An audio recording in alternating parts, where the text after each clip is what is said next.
बहुत ही अच्छा ब्लॉग लिख लिया, ब्लॉग में ट्रैफिक भी आना चालू हो गया, लेकिन जब एडसेंस अप्लाई किए तो एडसेंस रिजेक्ट हो जा रहा है। दोस्तों, बहुत सारे ऐसे ब्लॉगर हैं जो कि एडसेंस के कारण ब्लॉगिंग छोड़ देते हैं। आज इस वीडियो में मैं क्लियर करने वाला हूँ गूगल एडसेंस का लेटेस्ट ट्रेंड। आज मैं आपको जो तरीका बताने वाला हूँ, उन चीज़ों को अगर आप फॉलो करते हैं, डेफिनेटली आपके ब्लॉग पे गूगल एडसेंस का अप्रूवल बहुत ही आसानी से मिल रहा है।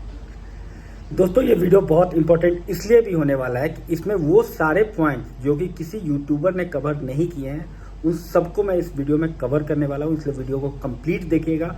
एक भी पॉइंट अगर मिस हो गया तो हो सकता है कि आपको एडसेंस अप्रूवल में दिक्कत आए, इसलिए वीडियो कंप्लीट देखिएगा। चैनल पे अगर नए हैं तो चैनल को सब्सक्राइब कर लीजिए, और अगर वीडियो अच्छा लगे तो ही वीडियो को लाइक कीजिएगा। अदरवाइज आप वीडियो को अनलाइक या कमेंट सेक्शन में जरूर बताइएगा कि कहाँ पे आपको समझ में नहीं आया। चलिए दोस्तों, स्टार्ट करते हैं।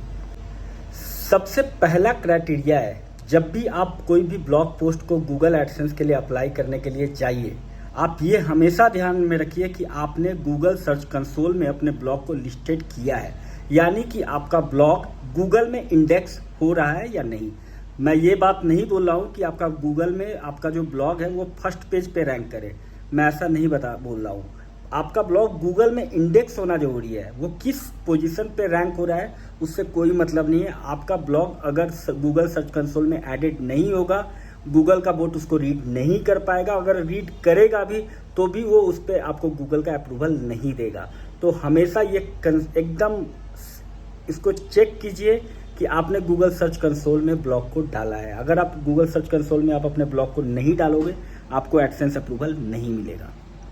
दूसरा क्राइटेरिया, जब भी आप ब्लॉग पोस्ट लिख रहे हो उसको आप इंटरलिंकिंग जरूर कीजिए। इंटरलिंकिंग अगर आप नहीं करोगे तो इसका दो नुकसान होगा। पहला, गूगल का बोट उस ब्लॉग को, जो ब्लॉग पोस्ट है, उसको बहुत ज़्यादा हाई ऑथोरिटी नहीं देगा। दूसरा, आपके ब्लॉग का एसईओ मजबूत नहीं होगा, क्योंकि देखिए इंटरलिंकिंग एक तरीके का बैकलिंक्स है, जो कि बैकलिंक्स प्रोवाइड कर रहा है आपको इंटरनल रूप से। वो आपके ब्लॉग का ऑथोरिटी तो नहीं बढ़ाता है, लेकिन जो आपका ब्लॉग में ट्रैफिक आता है वो आपके ब्लॉग पे बहुत ज़्यादा टाइम स्पेंड करता है, अगर आपके ब्लॉग पे इंटरलिंकिंग अच्छे से किया गया हो तो। अगर ऐसा हो रहा है, आपका जो रीडर है वो आपके ब्लॉग पे ज़्यादा टाइम बिता रहा है, मतलब कि गूगल आपको बहुत ही ईजी वे में एडसेंस का अप्रूवल दे देगा। वो समझेगा कि आपने जो कंटेंट लिखा है वो क्वालिटी कंटेंट है, और डेफिनेटली आपको गूगल अपना एडसेंस अप्रूवल देगा। तो हमेशा ये ध्यान रखिए कि आपने 4 ब्लॉग पोस्ट लिखा है, 5 ब्लॉग पोस्ट लिखा है, 10 ब्लॉग पोस्ट लिखा है या 50 ब्लॉग पोस्ट लिखा है, आपको सब में इंटरलिंकिंग करने ही करने हैं। अगर आप इंटरलिंकिंग अच्छे से करते हो, डेफिनेटली आपको एडसेंस अप्रूवल के लिए आप एलिजिबल हो जाओगे।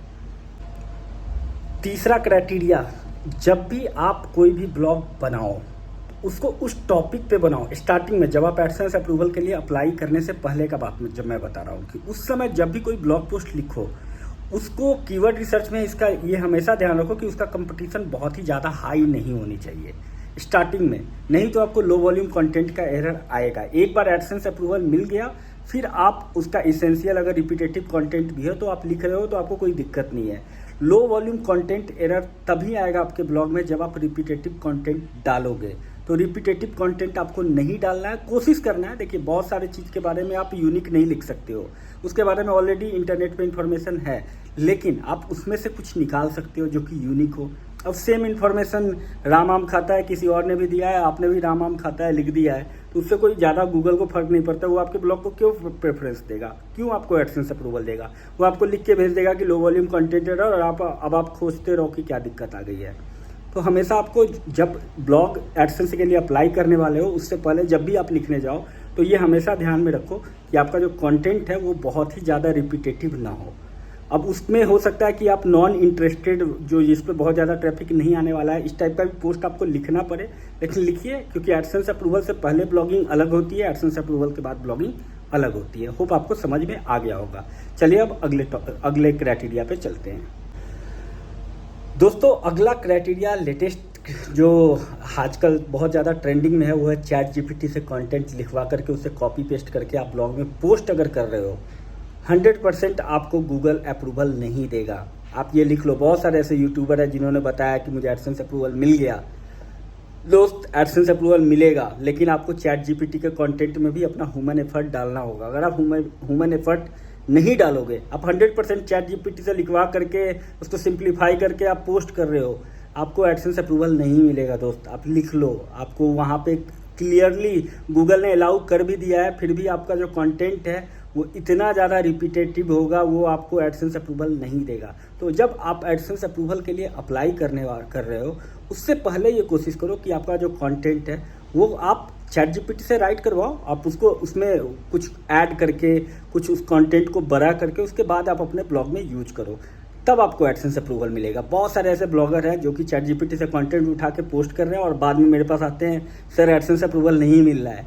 तो मैं उनको यही बोलता हूँ कि मैंने आपको ऑलरेडी पहले ही बता रखा है, जो भी मेंटरिंग प्रोग्राम में जुड़े हुए हर लोगों को मैं वही ज्ञान देता हूँ जो मैं आप लोगों को अभी दे रहा हूँ।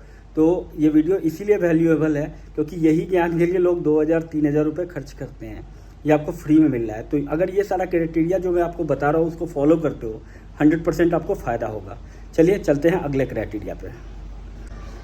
दोस्तों बहुत सारे लोग दूसरे ऐड नेटवर्क का ऐड लगा लेते हैं अपने ब्लॉग में स्टार्टिंग में ही, और उसके बाद फिर वो एडसेंस के लिए अप्लाई करते हैं। तो ये बिल्कुल आपको नहीं करना है। जब तक आपको एडसेंस के लिए अप्लाई, जब तक आप अप्रूव नहीं हो, तब तक किसी दूसरे ऐड नेटवर्क का ऐड नहीं लगाना है। साथ ही साथ आपको एफिलिएट का लिंक भी उससे पहले नहीं लगाना है जब तक आपको एडसेंस अप्रूवल नहीं मिलता है, क्योंकि गूगल का बोट जब उसको रीड करने आएगा तो वो उस लिंक को नहीं समझ पाएगा और आपको डिसअप्रूव कर देगा।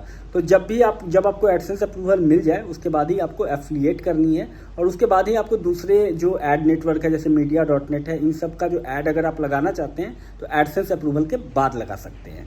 चलिए चलते हैं अगले क्राइटेरिया पे। दोस्तों अगला क्राइटेरिया है आपके ब्लॉग का लेंथ। अगर आपका न्यूज़ ब्लॉग नहीं है तो आपको कोशिश करना है कि 1000 से 1200-1500 वर्ड का आपको कंटेंट लिखना है। अब आपको कंटेंट भी उस हिसाब से लिखना है जिस हिसाब से आपके कंपटीटर ने कंटेंट लिखा है। आपके कंपटीटर ने अगर आप जो ब्लॉग पोस्ट लिख रहे हो उस पर अगर 2500 वर्ड लिखा है तो आप 2000 वर्ड का तो लिख सकते हैं, लेकिन अगर आप 300, 400, 1000 वर्ड का आप लिख के सोच रहे हो चल जाएगा तो गूगल उसको भी लो वॉल्यूम कंटेंट एरर में डाल देगा। तो हमेशा इस बात का ध्यान रखिए कि जो कंटेंट है आपके कंपटीटर के अकॉर्डिंग लिखिए, कि आपका जो कंपटीटर है, आप देखेंगे 1, 2, 3, 4 जो भी 4 कंपटीटर आपके ब्लॉग पे फर्स्ट पेज पे जो रैंक कर रहे होंगे उनका लेंथ जो होगा वो लगभग बराबर होगा। तो आपको उसी के अकॉर्डिंग लिखना है, कि स्टैंडर्ड उन्होंने सेट किया है, आपको उसी के अकॉर्डिंग लिखना है। गूगल आपके ही ब्लॉग को भी पोजीशन पे डालेगा। तो दोस्तों ये सारे क्राइटेरिया थे। अगर ये सारा क्राइटेरिया को आप फुलफिल करते हो तो आप आसानी से अपने ब्लॉग पे गूगल एडसेंस का अप्रूवल ले सकते हो। वीडियो कैसा लगा हो कमेंट सेक्शन में जरूर बताइएगा दोस्तों। और दोस्तों अगला वीडियो आप किस टॉपिक पे चाहते हैं वो भी जरूर बताइएगा। थैंक यू, धन्यवाद, रियली अप्रिशिएट योर टाइम।